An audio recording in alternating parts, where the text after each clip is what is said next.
This is Eric. Eric Dumars, the recorder's on. This is Gene 40 calling. It's 9:24 on Friday the 25th. I would ask you why you haven't called me back, but it's obvious you're avoiding my phone calls, Eric. So, I'm not avoiding your phone calls, Gene. I just answered your phone call. So why didn't you return the phone calls from yesterday? Because I haven't gotten to it, Gene. Why haven't you responded to my emails from yesterday? The emails from yesterday, I haven't gotten to it. Well, you were able to go ahead and submit the email to me, tell me that you're planning on going ahead and ask me to be declared mentally incompetent on Monday over my objections. That's not really news to you, is it, Gene? Over my objections, and that you were going to, excuse me, don't interrupt me, please, and that you were going to ask the court to dismiss the action with a trial, without a trial on the competency issue. Correct? No, I'm going to ask for a court trial on the competency issue. Pardon me? I'm going to ask for a court trial on the competency issue. I'm requesting a court trial by jury on the competency issue. Well, that's not in your best interest, in my estimation. Well, I am requesting and directing you to request a jury trial on the competency issue. And I want to know, are you going to do that? That's my decision. I've already told you, Gene. I've told you. The answer at this point, I don't think I am. No, I want to know yes or no, Eric, because this is going to be included inside of the writ. Gene, you file whatever you want to file. No, I need a yes or a no on that issue, Eric, and then we need to ask you other questions. I want a yes or no on that, please. Gene, I'll give you about 3 more minutes, and then I got other things to do. Don't limit my time to 3 minutes when you're considering having me, or no, you said you're going to have me declared mentally incompetent. It is grossly negligent and unconscionable, Eric. So, the question is, what evidence are you submitting to the court to support that I'm going to be declared mentally incompetent? The opinion, the court file, Pardon me, the what? The court file. Wait, excuse me, the what? The opinions you said what? The court file, the observations of the judge, and the opinion and observations of Dr. Black. What are the opinions and his observations? He filed a report with the court. You can see it on Monday. No, I need to see it in advance of that, Eric. If you're saying you're attempting to deny me my right to trial by jury on the competency proceeding, I need to see that now. Well, secondly, go to the court, pick up a copy. Pardon me? What did you say? Go to the court and pick up a copy. You said you just now told me to go to the court and pick up a copy of that today? Yes. Unconscionable, Eric. Next, why are you not filing a motion to dismiss based on prosecutorial misconduct as I requested you to? Gene, I don't think that's strategically wise at this time. Why, Eric? That's my decision. No, that's not you. No, that is not a decision. You're not giving me the reason as to why. Why are you not? That's my decision. Why? No, it is not a decision. It could be a decision, Eric, of yours, but that is not an explanation or a reason to tell me as to why you're not filing a motion to dismiss the case based on gross prosecutorial misconduct. Well, at this point, procedurally, would probably not even be heard until the competency issue is settled. Eric, I'm asking you why you are not filing, or why you did not file, a motion to dismiss the case based upon prosecutorial misconduct by Morris. At this point, Gene, I'll tell you again, at this point, I don't think the court would hear it until the competency issue is settled. I'm not asking you for your reason at this point in time.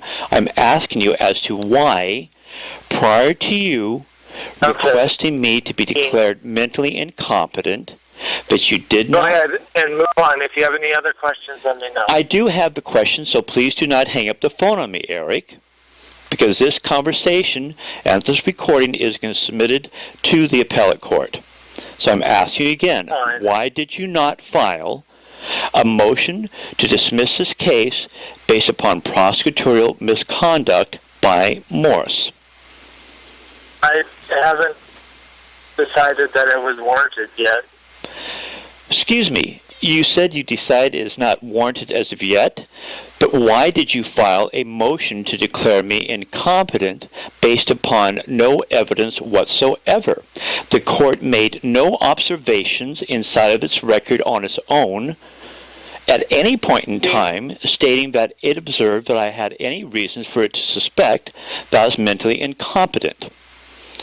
That's the court's issue. That's not my issue. No, it is the court's issue, Eric, when you're saying that you are basing your... Told you, that's the court's issue. No, excuse me, it is not, Eric, when you are saying that you are basing your competency... Excuse me, do not... Last time, no, look, you want an answer? I'm here to listen to you to me berate me for how I'm handling your case. Pardon me? I will tell you that I told the court last time. That's what I told the court last time, that, yeah, there were some observations, and the court, there's ample evidence just within the court file. He doesn't have to make any observations on the record. He could just take judicial notice of the court file and say that's sufficient.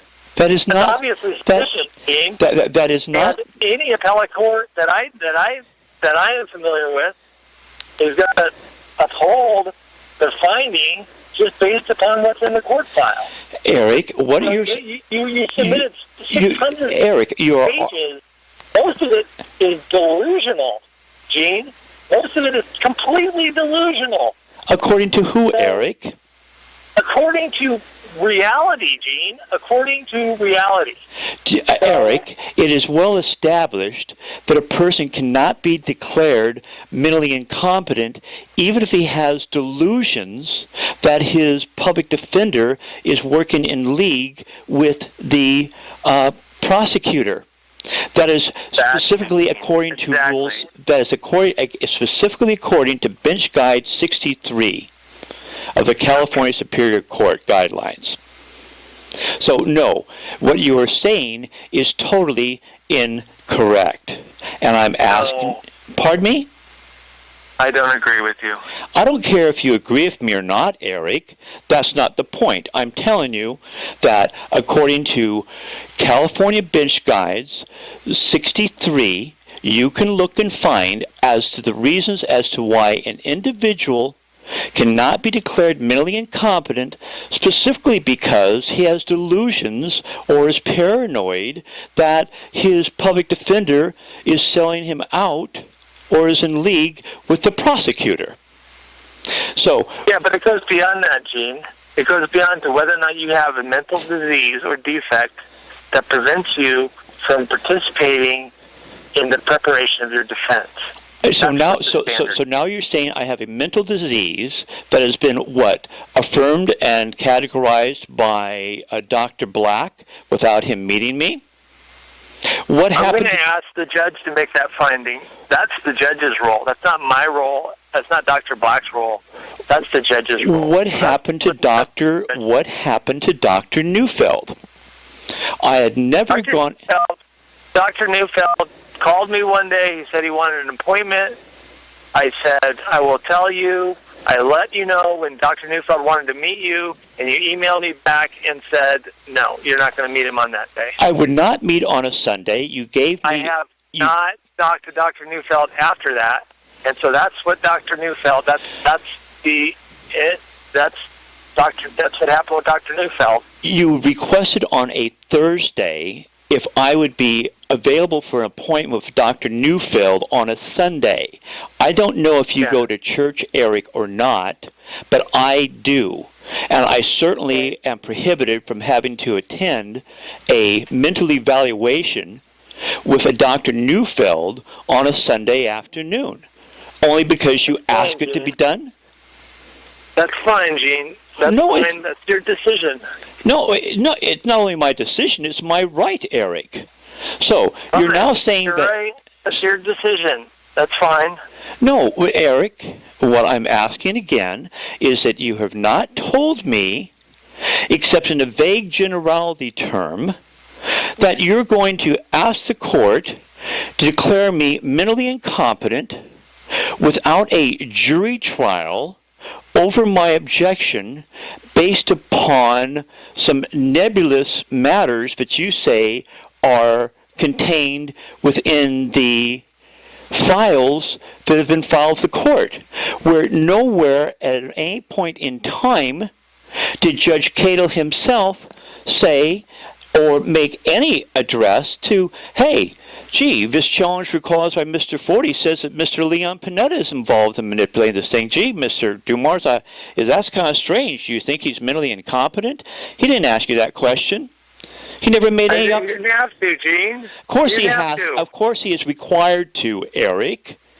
And when you go ahead and make that statement, Eric, the judge is supposed to inquire specifically as to what reasons that you are stating Mr. Forty should be declared mentally incompetent. And he did not do that. If he doesn't already make a finding... Pardon me? You're right. He probably should have made a prima facie finding on the record. He what? Clearer than it was. He what? Probably should have made a prima facie finding clearer than it was on the record. That's true. He probably should have. True, are you? But that doesn't alleviate the totality of the record, Gene. You've gone through 30 attorneys. I've gone to what? I've gone through how many attorneys, Eric? I don't know, Gene. You said you've gone through every attorney. You've gone through every attorney in the 3-county region, and nobody will take your case except for me. You said that I went through 30 attorneys. You said that no attorney will take my case in 30 counties, in 3 counties. In 3 counties, Eric. You said no one will take my case, and therefore I should not have legal representation, and it's because I'm mentally incompetent that they are not taking these cases. That's not true. That's exactly right. Gene. You can't get a lawyer to handle your case because you can't prepare for the defense rationally in a reasonable and rational manner. So now you're saying because you're delusional. So now you're saying this whole matter is being made because you think I'm delusional, and you're saying that I can't get an attorney to represent me, which really, in the fact of the matter, is that the Merced County Superior Court is required to go ahead and get me an attorney, Eric. I am your attorney. Gene. Over my objection, what is Berger's first name? But that doesn't have it. What does that have to do with anything? What is Berger's first name? I'm not going to share with you any information like that. It's not relevant. It is relevant, Eric, because I'm including Berger's name inside of the writ as being the attorney that was a conflict for your offices. What is his first name? By all means, go do that. What is his? It on the internet. What is no? Go ahead, what is his first name? And I'm telling you, I'm giving you like 2 more minutes because I got stuff to do. Oh, Eric, and you understand that this recording is going to be presented in its entirety to the 5th Appellate Court in this writ. Do you understand that? Send it to the 5th Appellate Court, send it to the State Bar, send it to the presiding judge, send it to Leon Panetta, send it to whoever you want. Okay, and you stand on the idea that you believe that the judge should have already stated that the record indicates prima facie evidence that I am mentally incompetent to stand trial. I will tell you, Gene, the record is replete with evidence that you are not competent to proceed in the criminal proceedings. It's obvious on its face. I ask you again, first of all, and I tell you and I instruct you, that I request a trial by a jury on this competency proceeding. Are you going to... made that clear. Pardon me? Yes. You made that perfectly clear for months, by the way. 4 months. For this months. Is not a new issue. For months, that's correct, Eric. And you are not going to do that? No, I am not. And why is that, Eric? That's my professional opinion as how to proceed in the best interest of you. Have you entered into any written stipulations with D.A. Morris to go ahead and waive a Gene, I've never entered any stipulations at all in your case. Not a single one. Listen carefully, because apparently you're not you're not coherent. It doesn't matter what I'm telling you. It's any stipulation. I've not entered any stipulation on your case. So, therefore, that means you have not entered into a written stipulation with Morris that the competency proceeding can take place solely based upon the evidence of the written evaluations of the mental evaluator? No, I've not. But I will tell you about the practice of Merced County, how common that is, where it is highly unusual to have a jury trial on that issue. Highly unusual in Merced to have, and throughout the state, it's highly unusual to have jury. It's not unheard of. It happens.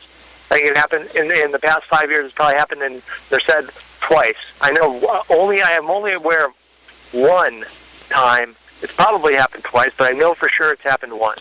So therefore, throughout the state, it's unusual. What happens is they get the reports, the attorneys review the reports, and then they submit it to the court based on those reports, and that's the normal procedure that happens throughout the state. So it's not unusual to you. And my phone's dying, so I don't really have a lot more time. Well, you just said two. You said two conflicting things. You said, first of all, it's highly unusual for Merced County to have a trial by jury on a competency issue, but it's not uncommon for that to be done on a trial by jury on a competency issue through the state of California. No, that's not what I said. I said throughout the state of California, every jurisdiction that I've worked in, which has probably been 15, it's normal. It's unusual. It's unusual to have a jury trial on competency issues. It happens, but it's much more frequent that it's just a court trial based upon nothing more than the doctor's report. Isn't it unusual? Unless it's a very serious case, like a murder case.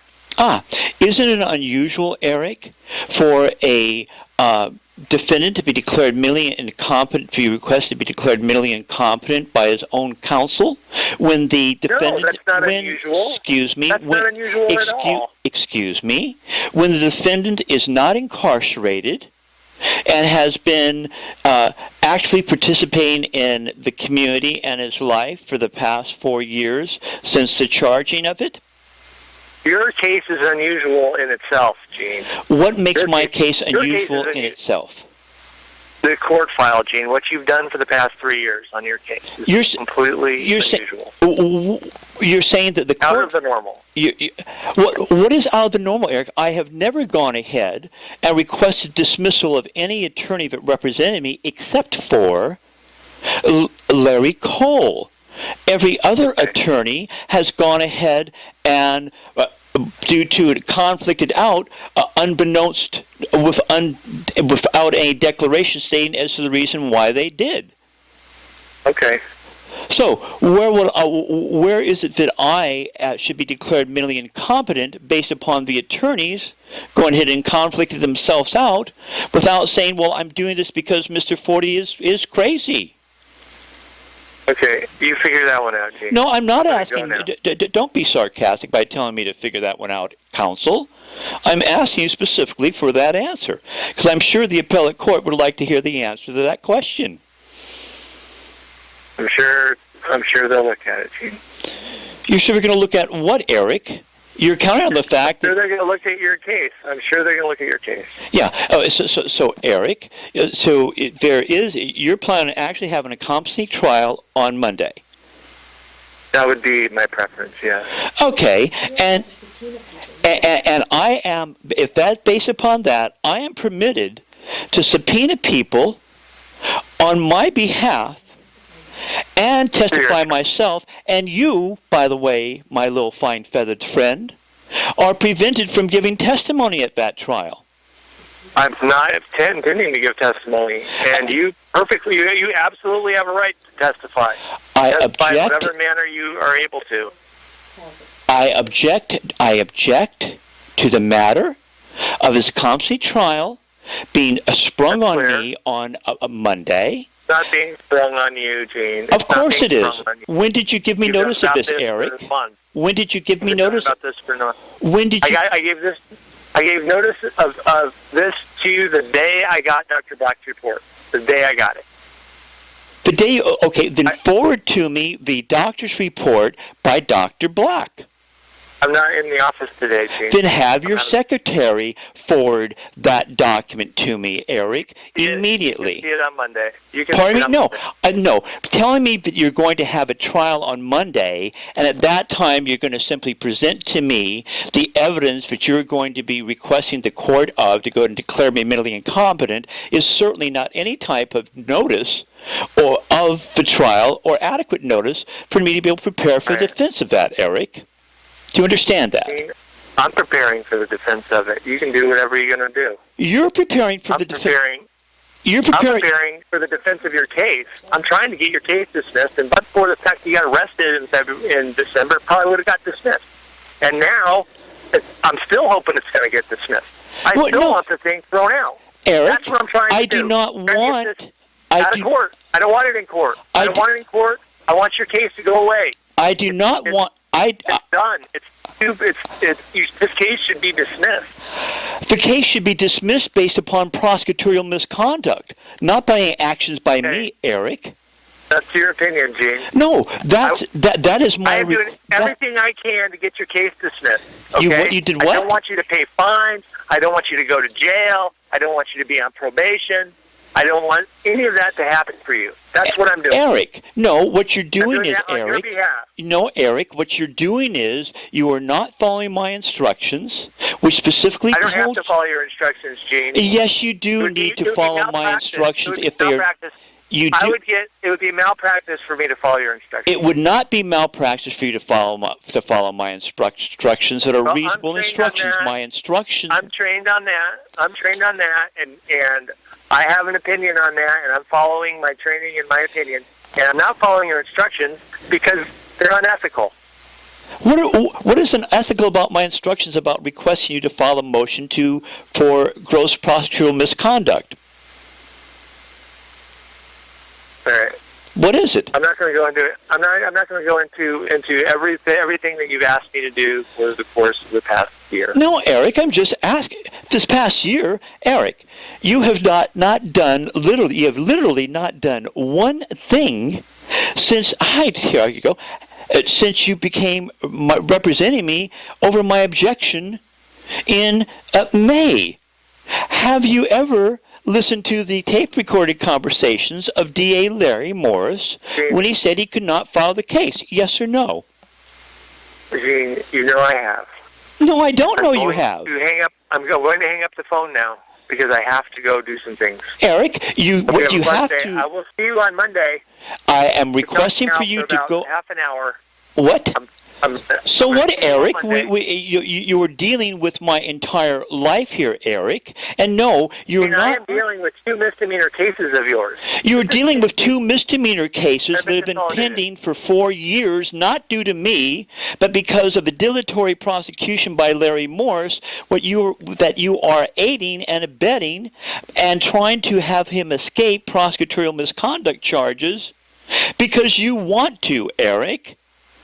You're not doing this for you are not doing this. You realize that when you do this, Eric, and if this case is dismissed based upon mental incompetency, then my case against Morris et al. In federal court goes away. You realize that, don't you?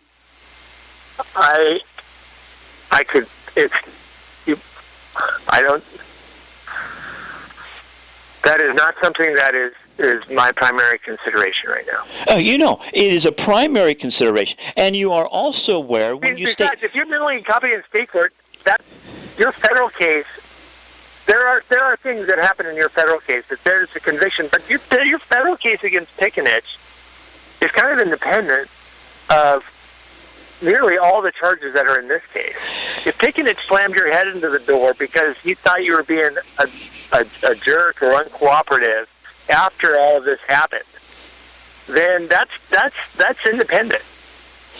So your federal case on many levels is totally independent of what happens, especially in this thing that happened at school, these other things that happen in the court.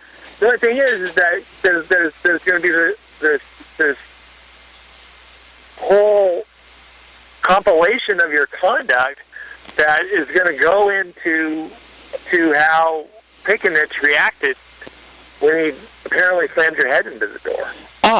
So you're saying that, of course. I don't really know a lot about your federal case because I haven't really looked at it. But the competency issue is not really. I don't see how that affects your federal case at all. You are having my case. You are having. If you're found incompetent, well, I don't see that, but. You're having my case dismissed based upon mental incompetency where I am not able to go ahead and provide the proof that I was innocent of the charges and not found guilty of the charges that were filed against me, Eric. This is also what I'm telling you, Gene. It is never the role of this state court. It is never the role of the state court to provide you with an opportunity to go in and submit and the burden is never on you to prove your innocence. And that's certainly not an obligation of your defense counsel. It is important. What the obligation is the burden is completely on the prosecution. You stated, I'm not going to accept from you this burden that I have this role that's to go in and prove your innocence. My role is to protect your interests as best as possible and prevent the district attorney from fulfilling their obligation, which is to prove beyond a reasonable doubt that you are guilty of a crime. Which they cannot do, and which you're aware of. And yes, it is my responsibility and my request to be proven innocent, Eric. And I get proven innocent by showing that these charges should have never been brought. There's a whole history that goes back to why people don't have that obligation to be proven innocent, and it's a much higher burden. Lots of countries do that to defendants, and the California courts don't. I'm not going to participate with that as the fictional standard that you're imposing upon. Let me ask you, Eric. Did you tell Dr. The fact that you insist upon it is further evidence that you can't participate in your defense because you are delusional. Because I'm delusional because I want to be proven innocent in a court of law of the charges? Is that what you said? You refuse to acknowledge the standard of proof. You refuse to participate in a way that the court requires defendants to participate. And the reason is because you're delusional. That's my opinion. And your personal opinion has nothing to do with it. Eric, did you go ahead and inform Dr. Black? Well, that's the basis of that. That is the theory I'm operating under, and that is why I'm doing what I'm doing, because you've asked me to explain it, and that is why I want your case dismissed. It's because why? There's a myriad of reasons why I want your case dismissed, but that's the theory I'm operating on, and it's sound legal principle. Okay. It's actually pretty, I've actually instructed the court and most people in the district attorney's office of these legal principles that they aren't familiar with. Specifically, that you can get your case dismissed under 1370.2 as a misdemeanor if you're found incompetent. That's novel. Eric, did you inform Dr. Black that I had been arrested by the Patterson Police Department on December 3rd? No. Why not? Because I got Rob Carroll from the district attorney's office told me you had been arrested. And then I talked to you shortly thereafter. And I got a bunch of information about that arrest from you, and I didn't want to share that information. Apparently Dr. Black got this report from you, and that's fine. That arrest, all that arrest does in your case here is just make it worse. I didn't inform Dr. Black of it. Actually, no, Eric. It does not make it worse, and that arrest was done in the presence of Deputy Randy Watkins, who is a witness that had been subpoenaed to provide evidence inside of his criminal proceeding in my defense of where he stated that he reviewed the police reports of the Merced County arresting officers and found they contained false fabrications of evidence, lies, outright lies, and gross fabrications of facts, and that there was grand jury tampering. and that I was arrested when I was simply trying to get a copy of the police report indicating that I informed them of what you and the other individuals in Merced County were doing by trying to have this case dismissed based upon me being mentally incompetent. And we have a video recording in live color of showing exactly what the officer did and what he said that will go ahead and shake everybody to their bones. So, Eric, the matter of it being relevant to being disclosed to Dr. Black would certainly go ahead and have him take into consideration my state of mind when I walk into a mental competency proceeding evaluation concerning what this is all about and the current arrest that pyramids and piles on top of this. All of this is rational. And by the way, Eric, my statements made to you during this conversation, the continued lucid train of thought, which I got to tell you, Eric, is much clearer and much more lucid than yours, proves. I'm sure you believe that. I'm sure you believe that. I'm sure that any third party listening to this conversation would conclude the same. That it is evidence that I am not mentally incompetent. You are well aware that I'm not mentally incompetent, but you are doing this because you are refusing to go ahead and follow instructions of which I requested you to do. I'm done now. I'm done. I will talk to you on Monday. Goodbye. I'm asking you again to go ahead and provide to me the doctor's report and the evidence which you have been submitted. And he hung up the phone on me to the appellate court.